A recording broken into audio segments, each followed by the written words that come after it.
Hello, Virgo Sun, Taurus Rising.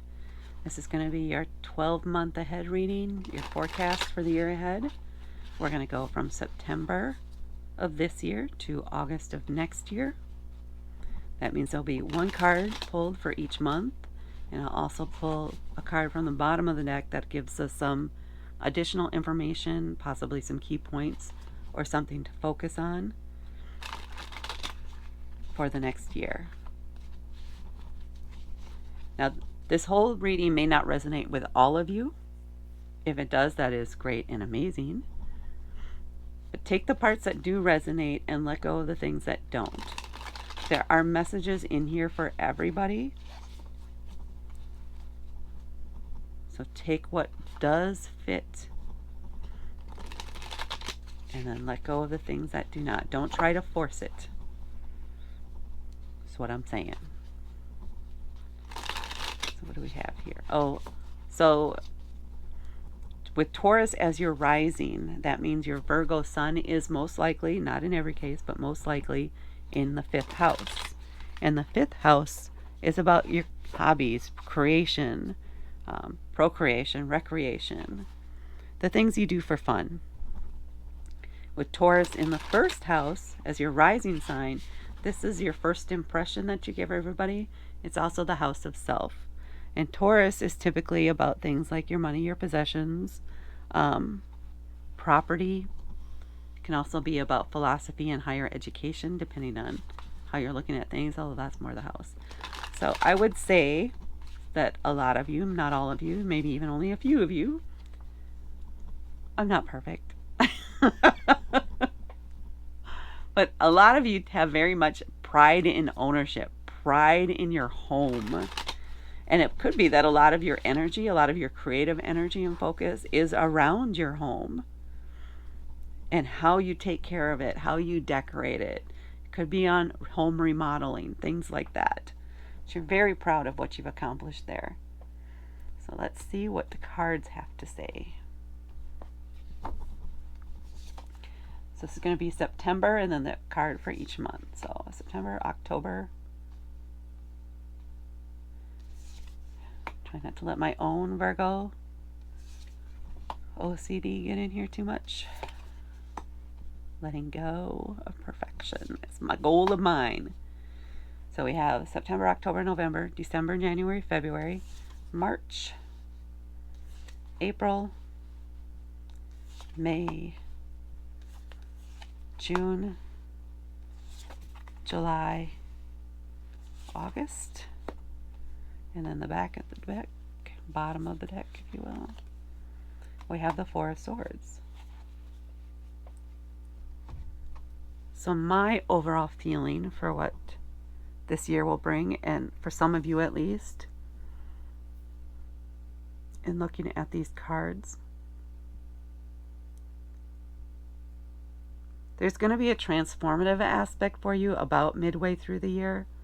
So the first part of the year is going to be a little bit of,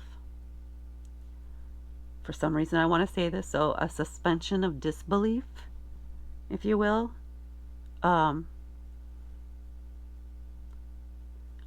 learning to let things flow kind of energy. And then the second half is about trust and moving on. Trust and moving on is what I'm feeling. So it's a lot of personal evolution is my general feeling for the overall year.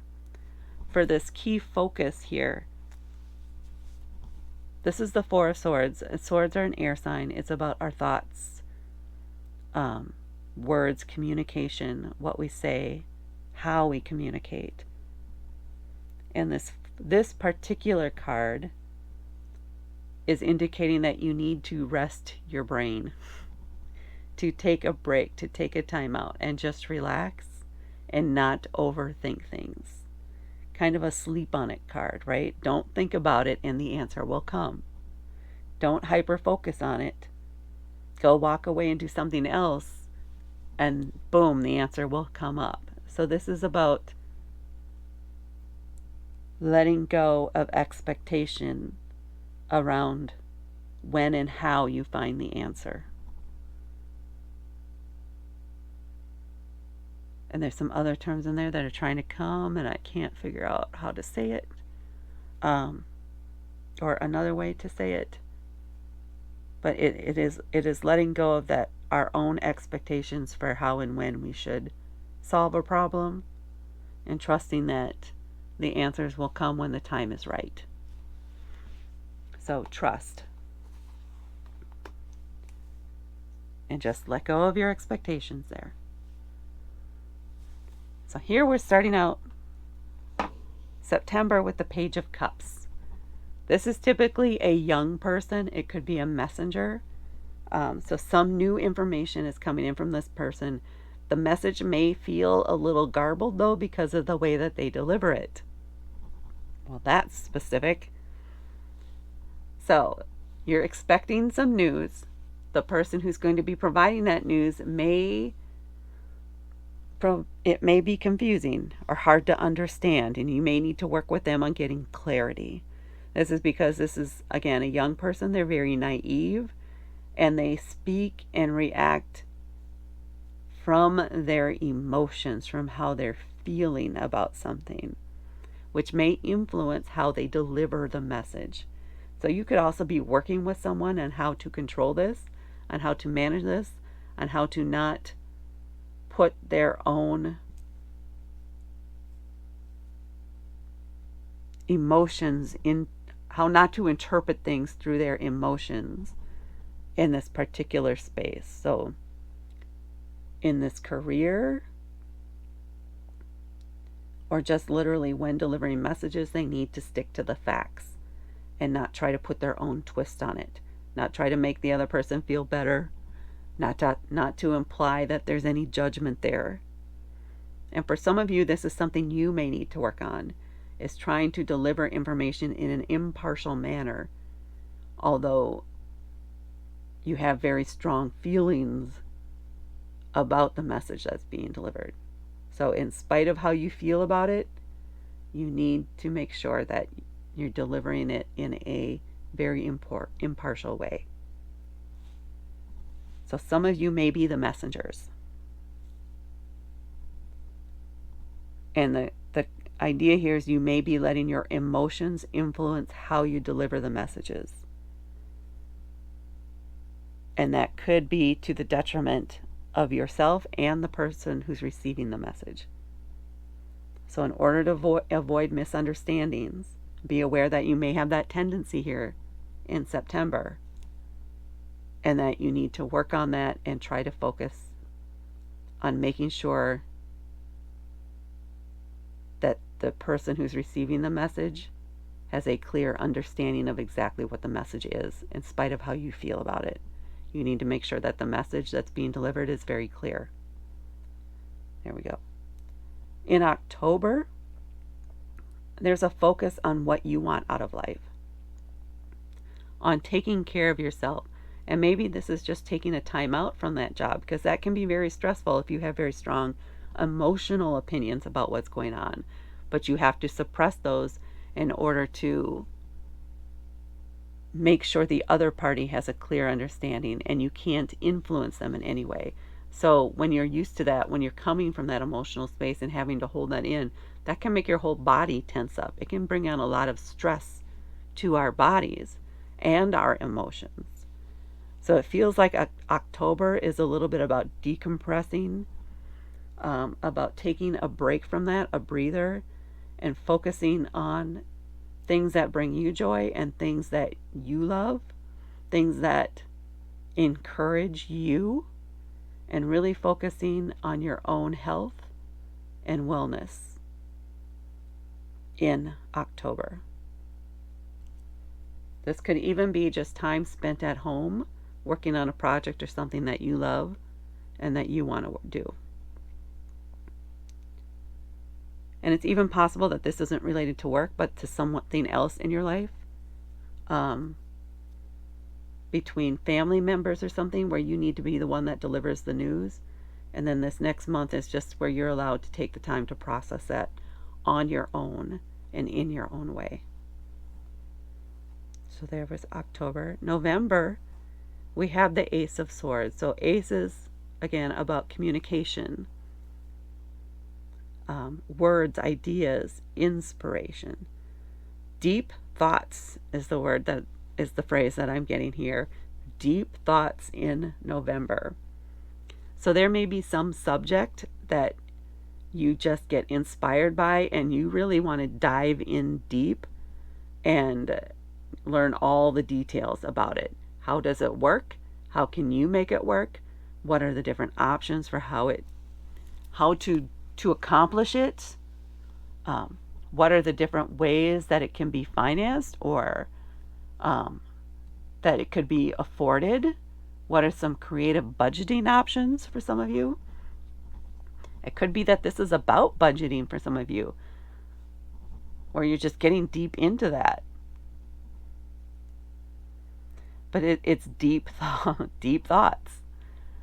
It could be just about life, and maybe you're going to be journaling about some of your thoughts and things in order to help you process what happened and what is happening for you. So it might be the first time that you start journaling and you really take to it. But it's a lot of being in your head and letting those thoughts flow. Just letting them flow, free flow through your mind. Exploring what comes up. And not being afraid to dig in and go deep. So that's November. And then in December, it looks like this is going to be a fun project. This feels like a fun project you're working on with friends or with family. This might be a hobby. Maybe it is like literally macrame. A big macrame project for your home that you're all working on together. The Three of Pentacles is typically three different people with different skills that complement each other very well. And they're working together to create something, to build something from the foundation up that is strong and everybody loves, is beautiful, and serves a purpose. So if you are working on a macrame project, please post that in the comments because I would be super curious. This is going to be in December. Maybe there are three of you that are working on a gift for another person. That could be it too, because it is December, that holiday seasons. So this is definitely the vibe I'm getting very strongly, is working together to create something, either for your home or for someone else in your family. And it's fun and enjoyable. This could be, I get together, or I used to anyway, get together and do like holiday cookies with the family, with my sisters and nieces and nephews. But it's that thing where everybody has a particular one or a particular recipe that they're good at, and you're all working together to build up batches of cookies to give out at for Christmas or for the holidays or New Year's. But definitely that good energy of teamwork and success. And then we coming up to January with the Hanged Man. This is another major arcana card. We had the Star back here in October, and now we have the Hanged Man here in January. So this is an indication that you're going to look at something from a different perspective. Maybe the answer has been eluding you from all the typical viewpoints, and everybody has the same opinion. And this is where you need to be willing to take a step back or to literally flip upside down and look at it from a different perspective in order to find the solution.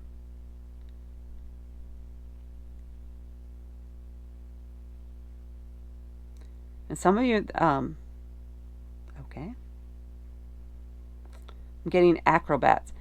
You may need to make some acrobatic maneuvers in order to find the solution. So it might feel the solution you're looking for may be more complicated than you think, or you didn't think there was a solution, but then you determine there is one. It's just that it's a lot more steps in order to accomplish it.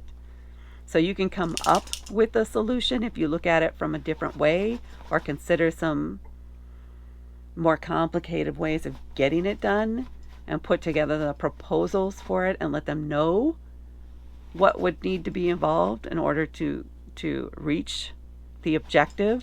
And then it's up to them to decide if they want that time spent on that. So this feels a little bit by work. It could also be a home project though.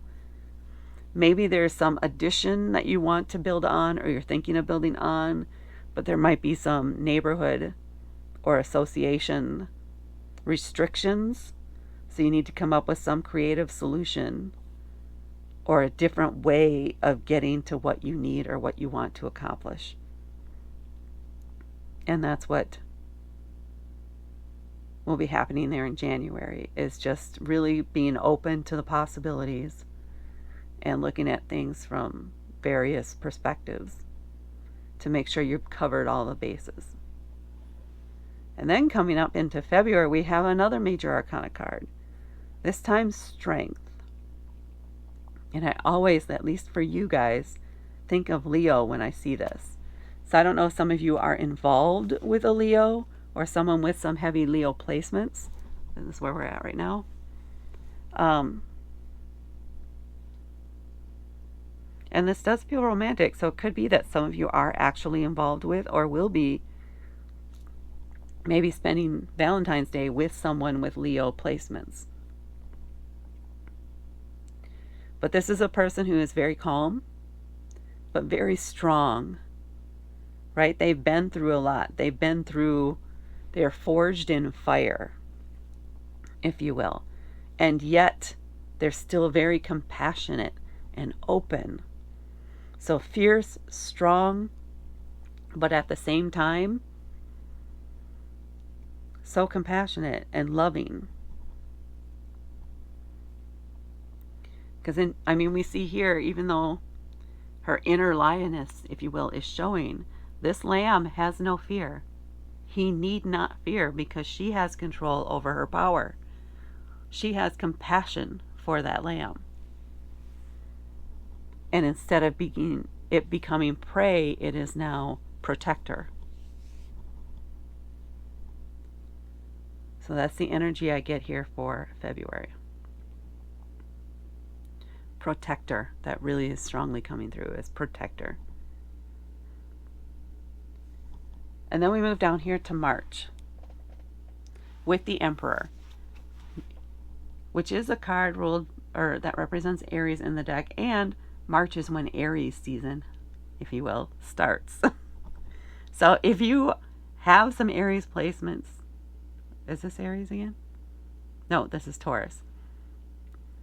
If you know some Aries and it's their birthday, you may be very much involved with them in celebrating that, or you may be in a relationship with someone who is an Aries or has a lot of Aries placements. Alternatively, Leo and Aries are both fire signs. Leo, though, is fixed, so they can be stubborn. They like things the way that they are. You are also a fixed sign. So that could be it. I believe you're fixed. No, you might be cardinal. I think you're cardinal. Anyway, Aries is a cardinal sign. Very initiation, very strong, very passionate, very bold. And the Emperor is around setting boundaries. But the message I'm getting here is the boundaries are out the window. The boundaries are out the window in March. It's just very not an Emperor energy, but that's the message we're getting, is the boundaries are out the window. It could be that you've been holding on to some old boundaries and it's time to lower those. Let those go because they're too restrictive. They're holding you back. They're not letting you have any more personal growth. So it's time to change those boundaries, to evolve those boundaries, expand them, and give yourself more room to grow.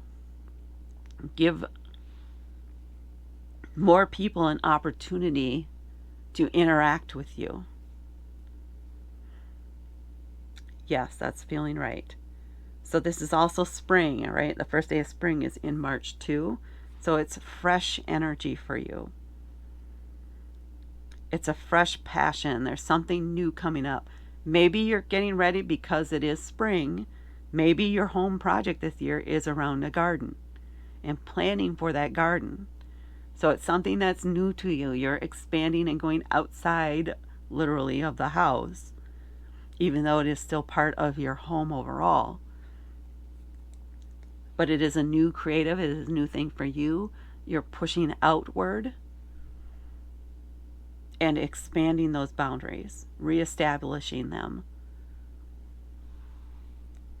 That's what we have coming on for March. And then, okay, it fits though. And then in April, we have the Fool. The Fool is also a major arcana card. The Fool is the one who travels through the major arcana and picks up and learns life lessons and tools and all these things throughout. It's the Fool's journey is what it's called. As the Fool moves throughout the arcana. The number for it is 0, right? They're going from an empty vessel and they get filled up as they go and they learn as they move through all the arcana cards. So it feels like setting or refreshing or redoing these boundaries gives you the space and allows you to take this leap of faith into a new area, to trust yourself, to trust that everything will work out for you.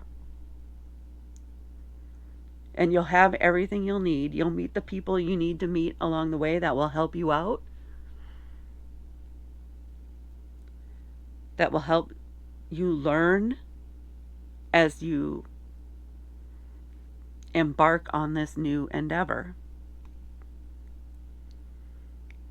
So it's a little bit of a trust fall into something you haven't done before, into a new project, probably a pretty major project because it's the major arcana that you're starting here in April.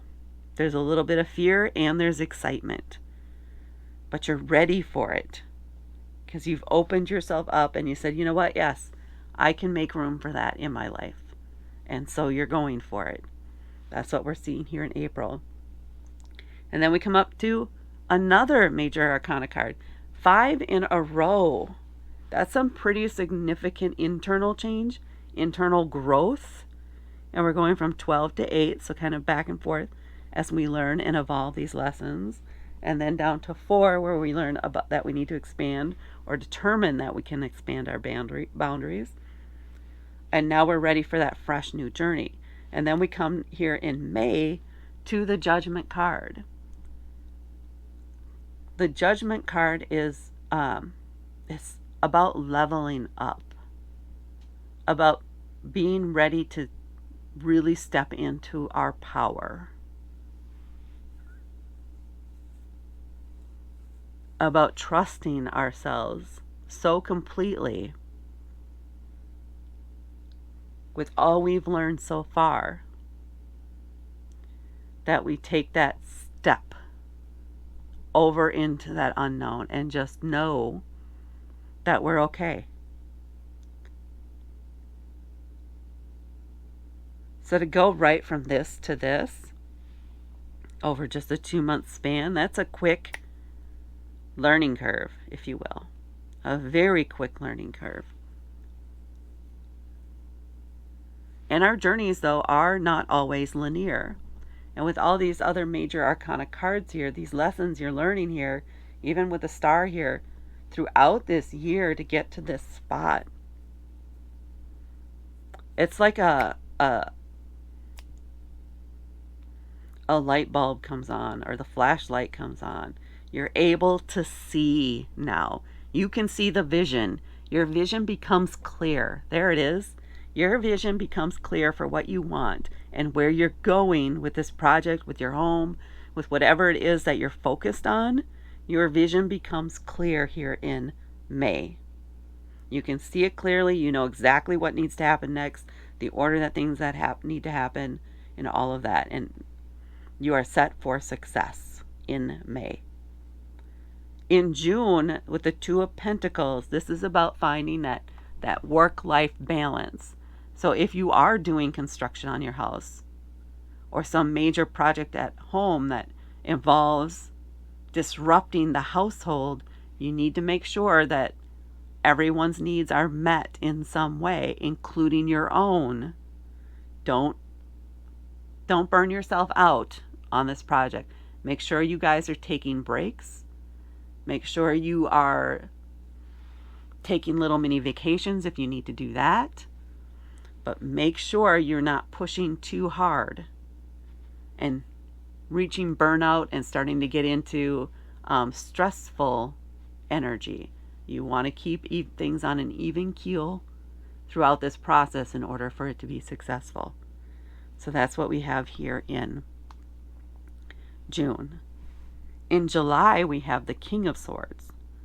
Again, he is the CEO. He is in charge. He's very confident. He is very logical. Swords are about our thoughts, emotions, again, communication. He very clearly communicates what he wants. It may not always be said compassionately or sensitively, but you know exactly where you stand with this person. And this could be a contractor for you.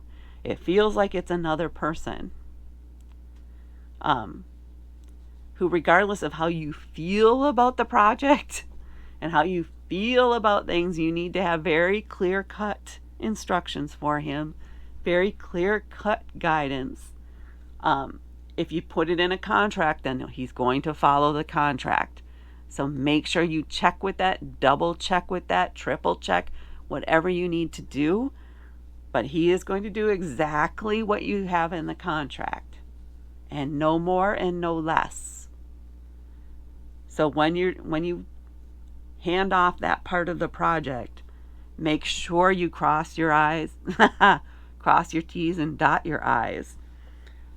Try to think of any other possibilities or things that might come up. Even ask his advice for what's come up in the past and other projects he's worked on that people had not considered or thought of. That's going to help you. He will willingly offer you up that information. He will definitely share his experience with you.